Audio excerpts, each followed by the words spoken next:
Back to another episode of the Flying Upstream podcast. Today we are joined by the amazing Shelley Devine, a best-selling author, psychic medium, Reiki specialist, Reiki master, and a professional artist. Shelley specializes in intuitive art and offers personalized coaching through her program, Awaken Your Creative Spirit. Her work focuses on helping people connect with their creativity, their intuition, and personal power.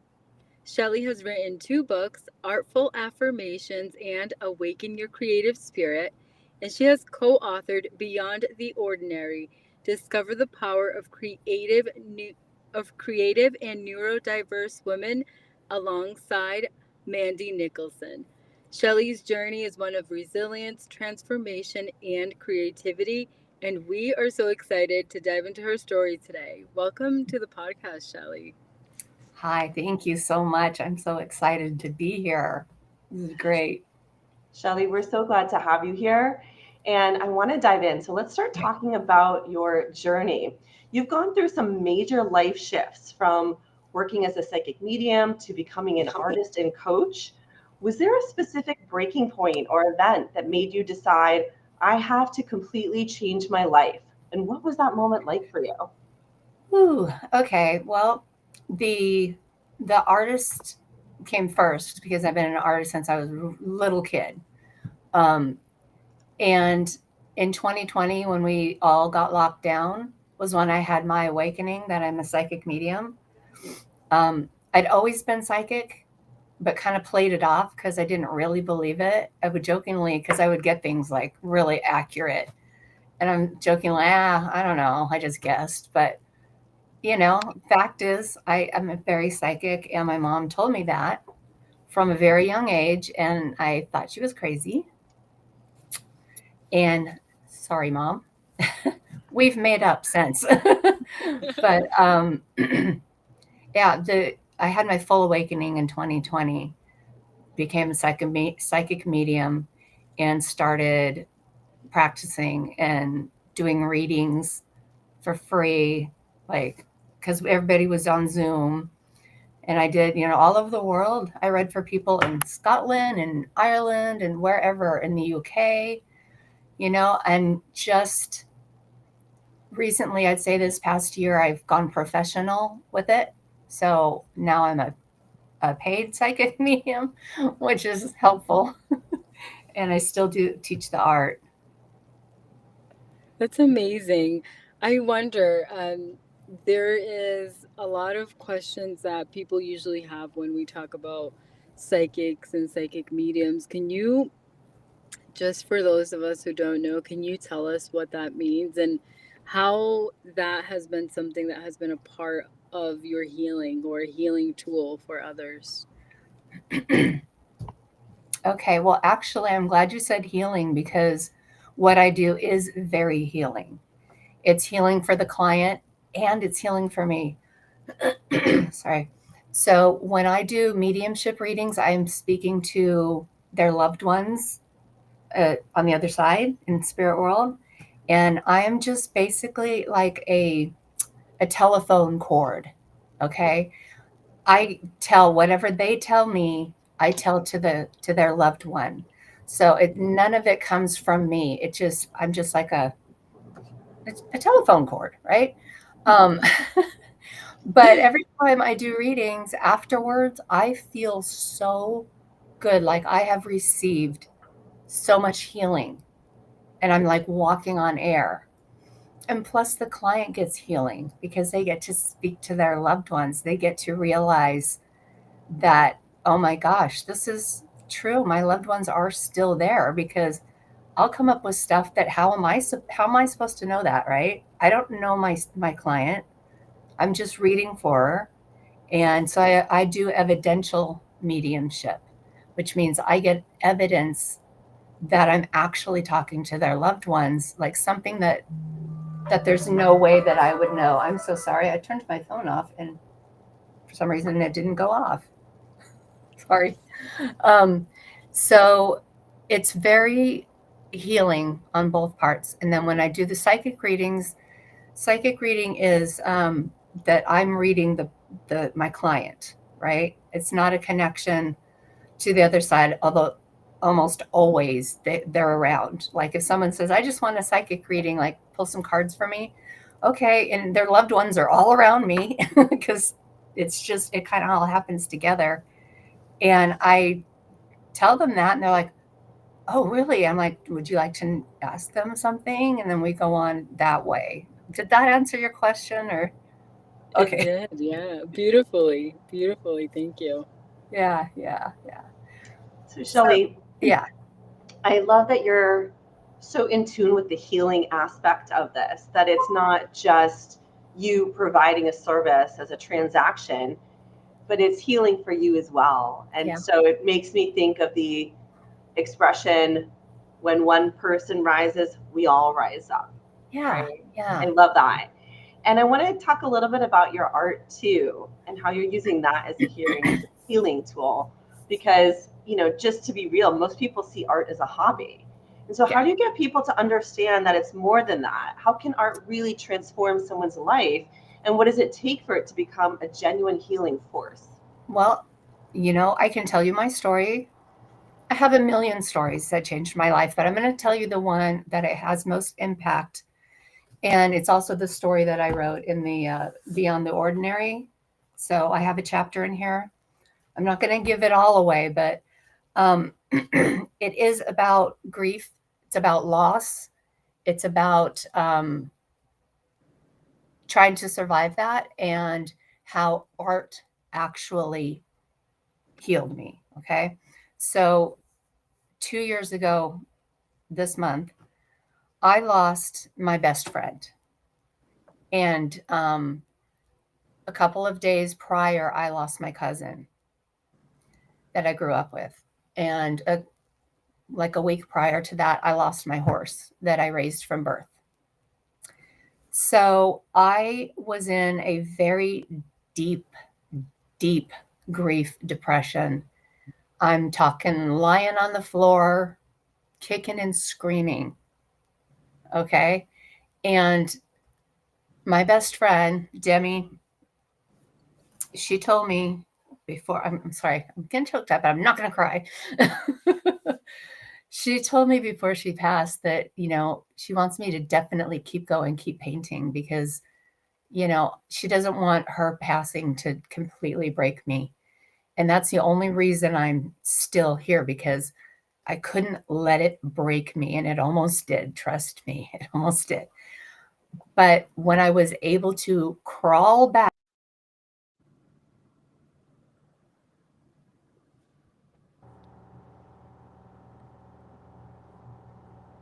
Did we lose her? Shelley, are you there? I think we lost you.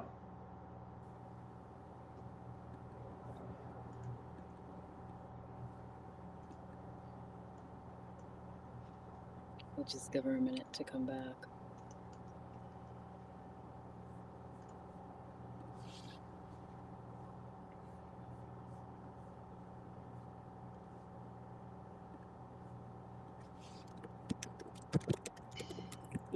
While we're waiting, she's got me thinking about art as a healing force. And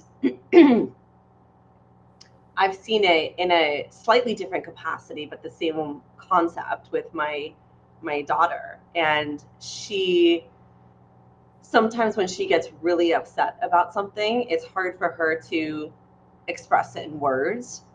And sometimes I just give her markers and paper and I just say, draw it.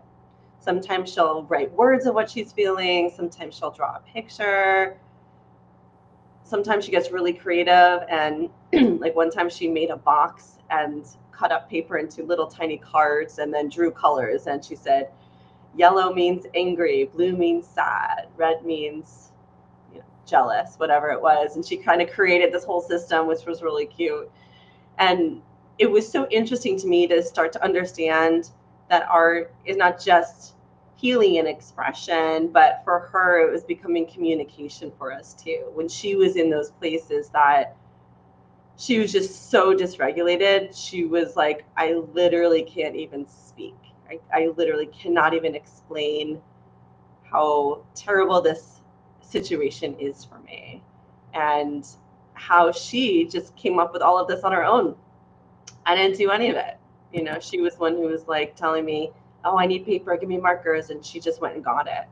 And so it's interesting to note that there is an aspect, there is a little nugget inside all of us for that. And I think it reminds me of, I think we had one of our prior guests, Chief Bad Axe. He shared something with us that really has stayed with me. And it talked about, how getting into our body gets us out of our mind. And with art, even though you're not jumping hoops or you're not, playing basketball or doing extreme activity, I feel like it could also, from that perspective, be quite healing, where you're kind of, when you're in a flow state and you're just letting the art come and flow through you and kind of allowing your body to feel, and then putting that on a canvas or on paper, or, whether it's a different type of art that you could be doing. I really do find that there is a lot of power in that. And again, I think it's sometimes we can overlook it because it's so simple, right? For your daughter, the colors, but assigning colors to her emotions is so powerful. Such a simple act can be so empowering. And my daughter, she's a huge artist. She has a whole room in the house with all of her art stuff. Oh, And it's a really an outlet for her as well. I've noticed when she feels certain ways and she chooses to not communicate verbally, she will draw something and then, go drop it on my lap or something. And it's a beautiful way of healing. And until you just said it, I hadn't thought about it, but communication as well. yeah, and I think what it kind of triggers for me and makes me think of is just that it is something innate within all of us. That you think back to classic images of cavemen drawings where they're telling stories on the walls of the cave or documenting events or just expressing their own feelings, perhaps. Who knows what they were really saying? But it's something that's in all of us. Like we want to communicate, and sometimes we may not have the tools because they weren't given to us, or we're still young and are developing them. But it is within all of us, this desire to create in whatever form works for each person individually. It's there in all of us. It is. It is. And I think it's something that, along with, all of the new developments that we have with technology and all of the things that we have access to at our fingertips, we've kind of lost the beauty of that and like the value, I think, unless you kind of get dragged back in it. For me, like with my daughter, understanding that how meaningful and powerful it is for her, it really was probably the first time that it made me come back to that and realize the power of something that is innate, that, we all have a way that we perceive the world.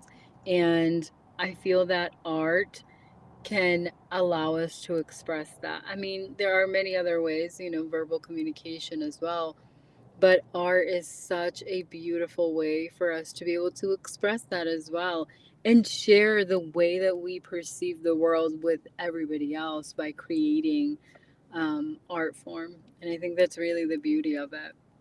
Yeah, I totally agree. I There's some freedom, a sense of freedom in just creating with no agenda, just drawing or pottery or knitting or whatever that art is for you, just creating, just doing Yeah. it. It's really, really freeing.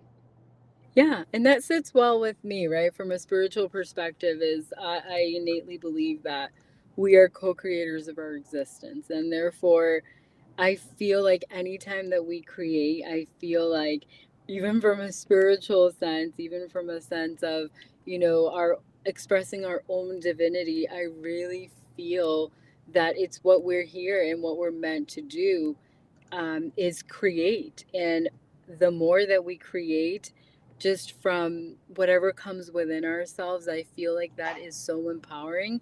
And it does create that healing that Shelley was, talking about.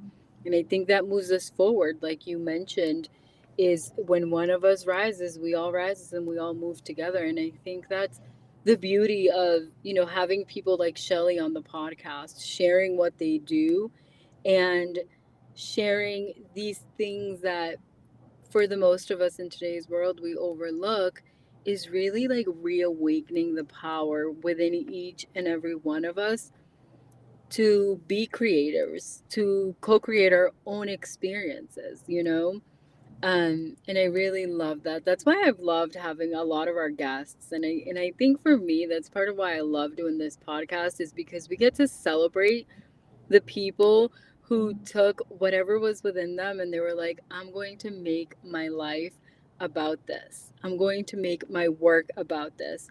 And it wasn't something that was given to them that society said, here's how you do it and this is what you should do. But it was something that they had to seek within themselves. And now we get to celebrate that. Exactly. I couldn't agree more. There's so much power in that. And in a lot of ways, I think art is kind of a metaphor for life, right? Where you can create, but you can change it. And sometimes you can't change art, just like we can't change the past. You have to add to it or reshape it into something else and just move forward, keep going with it and try to make it as beautiful as you want it to be. And you just keep chugging and you try something new next time. And I love that concept of it, that that's really what we're about, is highlighting the resilience that life doesn't always go as you want it to, right? It just doesn't Yeah. happen that way sometimes. Yeah. And seeing the beauty in that, right? Because we Mhm. see in all of our guests, I think that has been the common thread, is there was something in each and every one of our lives that prompted us to look within and choose a different path. Essentially, pick up a new blank canvas and say, now I'm going to paint what I want on it. Not what the world told me to draw, not what the world told me to put on it, not their colors, but my own colors. Exactly. It's exactly right. Yeah. I love that. I love that. I was thinking about some of our other guests that we've had. I have been doing a lot of reflecting and I've been really grateful for all of the people because I do think it takes courage. I think it takes courage to do what we do every day. Every week we just hop on here and we do it, but I think this is important to us. I think this is part of what you and I feel very strongly about and what we feel we're giving back to the world. But for the people who come on, I think that I'm so grateful that they have the courage and the resilience to keep going, and even if they do like weird things that people may not consider to be, out of the norm, or people may not even consider to have importance. I'm so grateful for all of the guests we've had because I think it really does show that we can define success, that if we hold hands together, we can create our own worlds. We can essentially recreate um, whatever we want in every aspect of our lives. Yes. And I think that's the greatest gift that I can give to my children. I think about that is knowing that it's safe for them to be who they really are, whatever that looks like for them, and to know that they're loved and appreciated. And whatever comes out, we can work together and deal with that, and that they can be resilient, they can be strong, that the world doesn't have to crush them necessarily. I like that. I hadn't thought about that because we, at least for us, I think it's true for both of us, where we grew up with, we've talked about it before, kind of this framework of what our lives should look like and what we should do, and we should have 2.5 kids and the white picket fence and all of that.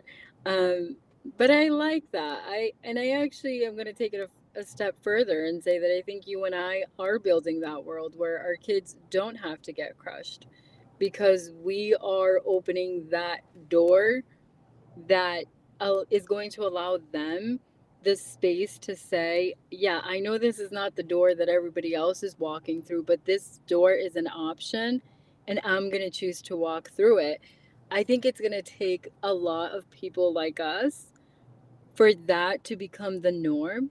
But I think that we are doing that for our children. We are literally sitting here opening doors so that when they choose to go out into the world and create their own lives, that they have more power and more strength and feel more confident in choosing a path that works for them, not a path that the outside noise is telling them to walk, which I think big picture, I think that lessens the pain of the world, right? Yes, I think what it comes down to in my mind is making decisions based on love versus fear, Yes. right? And I was taught the fear approach, right? Well, you better get good grades, you better go to a good college, you better get a good job and make a lot of money, and I was like, oh, okay, I'll study harder. Ooh. Right? Versus what if I had just said, you know what? I want to take a year off before college, or I'm not really into computer science. I don't want to major in that, even Yeah. though I think it's going to give me a job with a lot of money. What if I said that? I don't think that would have been very well received by my family, but that's what I want for my kids, to make their decisions truly based on love and what they're passionate about, and then the rest will come. The money will come, the whatever they want, success, however they define that, will come from there. But if you're doing things for fear based on the wrong reasons, you're just not going to get that true joy and love in life. It just won't happen. Yeah, I love that. I think you nailed it.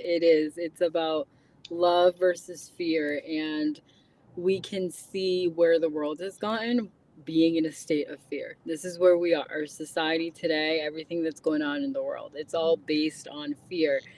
And it is about love, and that is the shift that we're making. That is the paradigm shift that people in my spiritual world talk about.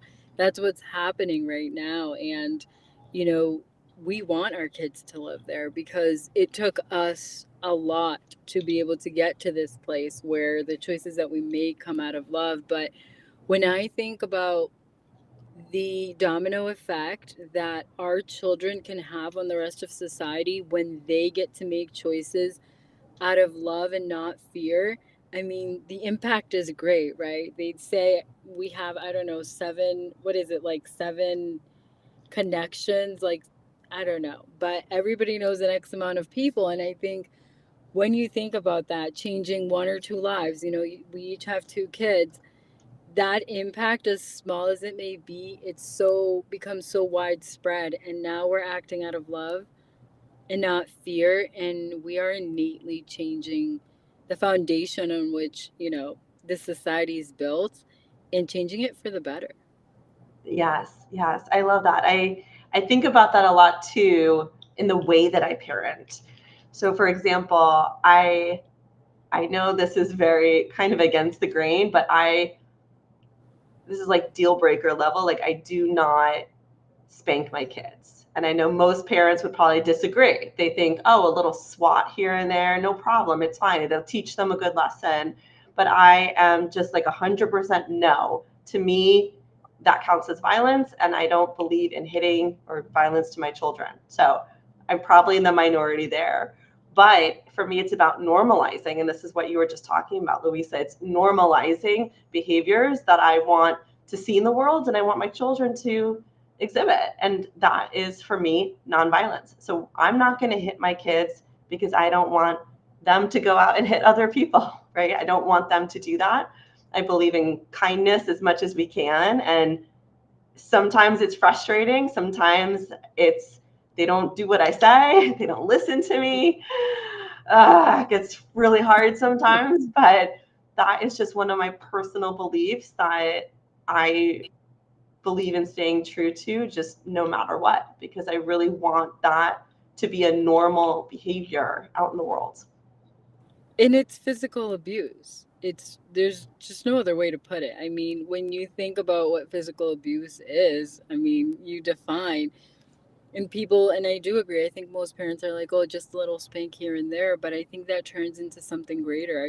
I think that opens the door to a lot of behaviors that we don't want to one exhibit, and two, we don't want our kids to exhibit, but we are their models. We are their role models. They whatever we demonstrate until they have their own faculties to be able to establish that no, that's not okay, we are telling them that that behavior is okay. And I totally agree with you in terms of spanking. I grew up in a world where that was normal, and the trauma and the amount of time that it took me to recover from that was really unnecessary, to be honest. Had my parents had a little more emotional regulation, I think that's what I really do think that is the difference. Like, are you emotionally regulated enough to understand that this is a child who's not going to always do what you want them to do? It's frustrating as a parent. I mean, I have a teenager, so you can imagine what that's like. They're not going to always do what we want. And really that gets into like a whole lot of parenting choices, but I really do believe that our behavior, when we choose to impose, you know physical abuse, there's no other way to say it in my personal opinion, upon our children, then we are opening the door to okaying other types of abuse. And that's how it was in my own experience. It was like it started with physical abuse and then went on to all other types of abuse. So I really think there's a door, and if you open it because you're like a little spanking is okay, then next time, when you go to spank them, are you a little bit more angry, and do you spank them a little harder and then a little harder and then, and I really do think that that's what happens, which is why I think that it's not okay to spank your kids. I think it's physical abuse, and I think it's opening the door to